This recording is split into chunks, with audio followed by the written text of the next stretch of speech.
நேத்து என்ன நினைச்சுன்னு பார்த்தல பிக் பாஸ்ல ராணா வந்து மத்தவங்க கிட்ட பேசிட்டு இருந்தாரு. அடுத்து ராணவ் நீங்க விளையாட முடியாதுன்னு சொல்லிட்டு மஞ்சரி வந்து தீபக் மொத்தம் அவங்க கூட சேர்ந்து விளையாடுவாங்கன்னு சொன்னாரு. அப்ப கல்லோட சேர்த்துன்னு சொன்னாரு. அப்புறம் அவங்க ஆட ஆரம்பிச்சாங்க. ஆடினதாங்க வேற லெவல்ல ஆடினாங்கன்னு சொல்லலாம். ஏன்னா அடிச்சுக்கிட்டாங்க, ஒருத்தவங்க அடிச்சுக்கிட்டாங்க, கழுத்தை பிடிச்சிக்கிட்டாங்க. அந்த விஷயங்கள் தான் நிறைய நடந்தது. இதுக்கு நடுவில் நம்ம ப்ரோமோல பார்த்த ஒரு சில சண்டைகள் நடந்துச்சு. அதாவது ரயானுக்கும் விஷாலுக்கும் சண்டை நடந்துச்சு.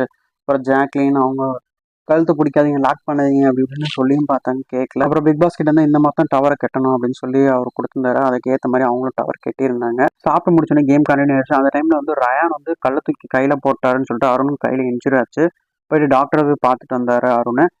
வாக்குவாதங்கள் நடந்துச்சு. அதுக்கப்புறம் வந்து கேப்டன் இந்த மாதிரி விளையாடுறீங்க, சேஃபா விளையாடுங்க அப்படின்னு சொன்னாரு. யாரும் கேப்டன் சொன்னது மதிக்கல. அன்சிதர் தலையில அடிபடுச்சுன்னு சொன்னாங்க. திரும்ப அருணுக்கு வந்து கால் அடிபடுன்னு சொன்னாரு. அப்புறம் நம்ம விஷால எழுதிட்டு இருந்தாரு, ஏன்டா இப்படி ஒண்ணு மோசமா விளையாடுறாங்க அப்படின்னு சொல்லிட்டு.